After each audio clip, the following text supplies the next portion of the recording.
आपकी अदालत में फिल्म स्टार अक्षय कुमार पर आरोप છે કે દરેક વાત પર તે કોમેન્ટ કરે છે। હવે અક્ષય, જ્યારે દેશમાં કોઈ પણ ઘટના બને છે, કોમેન્ટ કરવા માટે અક્ષય કુમાર સૌથી આગળ હોય છે।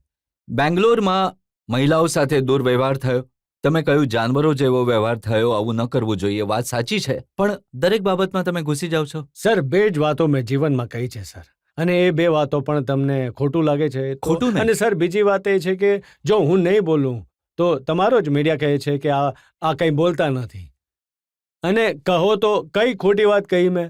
તમારામાંથી જ જણાવો, ખબર નહીં કેટલા લોકોએ જોયું હશે। જી, કંઈ ખોટું કહ્યું કે મેં? જો કોઈ મહિલા પર જો ખોટું, સર, એક માણસનું બયાન અમે સાંભળ્યું છે જે તમારા હાજી? માટે હતું, બેંગ્લોરની ઘટના પર જે અક્ષય સરે કહ્યું એ તો સારું લાગ્યું, પણ પછી અબુ આઝમીનું ઘણું ખરાબ બયાન આવ્યું હતું। તો તમને એવા સમયે કેવું લાગે સર, જ્યારે તમે કોઈના ફેવરમાં હો છો, કોઈ રાજનીતિના કારણે? જો તમે જોશો કે એની અંદર મેં જે કંઈ પણ કહ્યું હતું એ કોઈના વિરુદ્ધ નહોતું કહ્યું। એક આપણે માણસ હોવાના હિસાબે એક સ્ત્રીની ઇજ્જત કરવી આપણી ફરજ બને, અને ફક્ત હું એ જ વાત આવી હતી કે હું કમેન્ટ આપું છું, કમેન્ટ નથી આપતો, હું તો સોલ્યુશન બરાબર છે। આપું છું, એની અંદર સોલ્યુશન આપું છું। મેં જે કંઈ પણ કહ્યું આજે આર્મીની ઉપર પબ્લિકમાં જે હું બોલ્યો હતો, મેં એમાં કોમેન્ટ ક્યાંય નહોતું કર્યું, મેં એવું નહોતું કહ્યું કે આ ખોટું છે કે આ ખોટું છે, મેં સોલ્યુશનમાં કહ્યું હતું। હું એ માણસ છું જ નહીં કે કોઈના પર હું કહી દઉં કે કોઈની હું ભૂલ કાઢું કે તમે આ ખોટું કરો છો, તમે આ ખોટું કેમ કર્યું, સરકાર ખોટું કરે છે, એવું કમેન્ટ કંઈ નહીં। તો અક્ષય તમે એમ કરો છો કે સર્જિકલ સ્ટ્રાઇક પર તમે સપોર્ટ કર્યો, બિલકુલ, મને સારું લાગ્યું। અને સ્વચ્છતા અભિયાન છે તો તમે જી, ઘણું સારું લાગ્યું। સ્વચ્છતા અભિયાન છે, ટેરરિસ્ટ પર થયેલો અટેક ઘણું સારું હતું, કેમ સારું ન લાગે, શું વાંધો છે એમાં?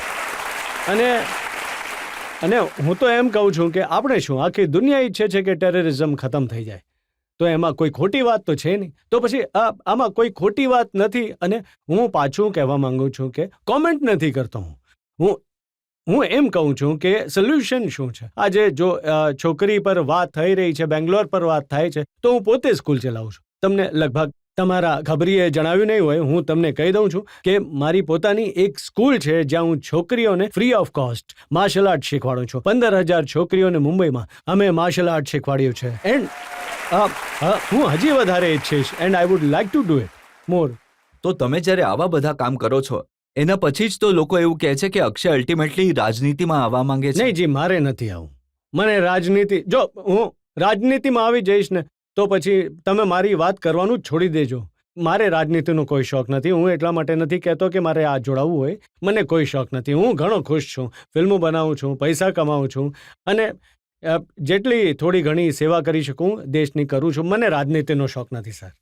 ઘણા બધા ફિલ્મ સ્ટાર્સ છે જે રાજનીતિમાં આવ્યા, એમને ફિલ્મો કરી, પીક પર પહોંચે, એના પછી ચાહે સુનિલ દત્ત હોય, રાજ બબ્બર હોય, અમિતાભ બચ્ચન હોય, શત્રુઘ્ન સિન્હા હોય, તો બધા આવ્યા રાજનીતિમાં, તો તમને શું વાંધો છે? વાંધાની વાત નથી। હા, જો જીવનમાં કંઈ થશે ને, ઓબ્વિયસલી બે વસ્તુઓ હું કરવા માંગીશ, સ્પોર્ટ્સ પર અને હેલ્થ પર। આ બે વસ્તુઓનું મને નોલેજ છે, હું ઘણું બધું જાણું છું આના વિશે। જો આના વિશે ક્યારે કંઈ કરવાની તક મળશે તો હું જરૂર કરીશ। તો સ્પોર્ટ્સ મિનિસ્ટર બનવા માંગો છો કે હેલ્થ મિનિસ્ટર બનવા સ્પોર્ટ્સ માંગો છો? મિનિસ્ટરની વાત નથી, આના પર મને ઘણી જાણકારી છે, જરૂરી નથી કે મિનિસ્ટર મને બનાવી નાખો। અને you can be talk to a minister, you can give your comment on it, or you can do something for it, that I want to do। હું મિનિસ્ટર નથી બનવા માંગતો, ફરીથી કહું છું તમને વાત, મારે મિનિસ્ટર નથી બનવું। અક્ષય, અહીંયા તમારો આ પ્રોગ્રામ જોઈને અને અમે પડદા પર તમને જોઈને ઘણું અમે તમારા વિશે તો જાણીએ છીએ। હું એ વિશે જાણવા માંગુ છું, not only me, for all of us, કે જે એ 16 વર્ષ, જે 16 પિક્ચર હતી એ તમારી ફ્લોપ થઈ, એ સમયે તમારી જાતને કઈ રીતે મજબૂત કર્યો, કેવી રીતે સંભાળ્યો, અને કેવી રીતે ઇન્ડસ્ટ્રીમાં પોતાને રિફોર્મ કર્યો? જી, એવું છે કે 16 ફિલ્મો ફ્લોપ થયા પછી પણ મારી પાસે ફિલ્મો ઘણી હતી કામ કરવા માટે, કેમ કે મને ફિલ્મો બિંગ પ્રોફેશનલ પર મળતી હતી, નહીં કે મારા એક્ટિંગ ટેલેન્ટ પર મળતી હતી, and I am being very honest about it. અને ખરાબ જરૂર લાગતું હતું કે ફિલ્મો ચાલતી નહોતી, and I was going through the lean period, but મને હંમેશા યાદ છે કેમ કે હું પહેલા બેંકોકમાં કામ કરતો હતો. ત્યાં હું માર્શલ આર્ટ શીખતો હતો અને ત્યાં મને સ્ટ્રીટ ફાઇટ પણ કરવી પડતી હતી. તો ત્યાં હું થાઈ ફાઇટર્સની સાથે લડતો હતો અને ઘણી ફાઇટ્સ હું હારતો હતો અને ઘણીવાર માર પડતી હતી. But the only thing was you have to get up and start working on it. તો એ ઘટનાને ધ્યાનમાં રાખતા હું આગળ વધતો ગયો અને આ ભગવાનની મહેરબાની છે કે મને આવી સારી ફિલ્મો મળવા લાગી અને હું કામ કરતો રહ્યો અને મને સફળતા મળવા લાગી. That's it. અક્ષય, તમારા જીવનનો જે સંઘર્ષ હતો, જેમાં તમને ક્યારેક જ્વેલરી વેચવી પડી, ક્યારેક તમને ટ્રાવેલ એજન્ટ બનવું પડ્યું, જાતના કામ કર્યા, એનાથી પણ હિંમત મળી? કુંદનની જ્વેલરી વેચતો હતો. અહીં બોમ્બેથી લઈ જઈને દિલ્હીથી લઈને માર્કેટથી લઈને જો મુંબઈ વેચતો હતો. પછી કલકત્તામાં હું એક સ્પોટ બોય હતો, ત્યાં એક ટ્રાવેલ એજન્સીમાં.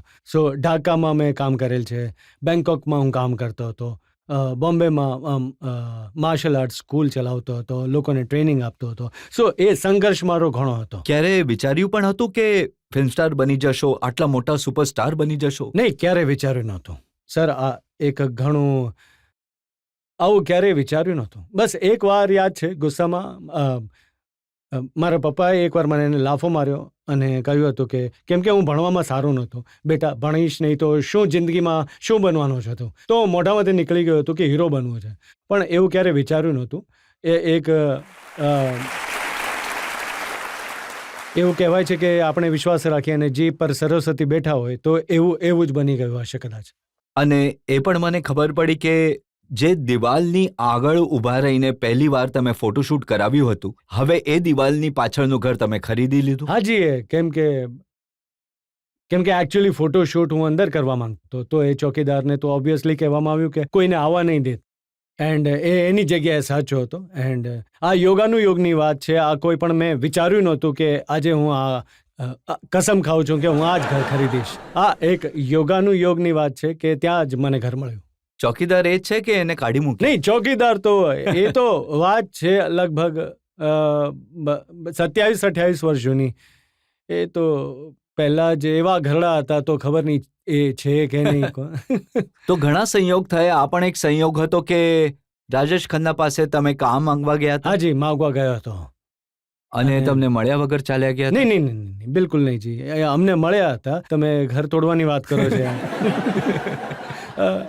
તો બિલકુલ હું એમની ઓફિસમાં ગયો હતો તો ઓફિસમાં મને મળ્યા અને હું 15 મિનિટ એમની સાથે. ત્યારે એ ફિલ્મ બનાવતા હતા.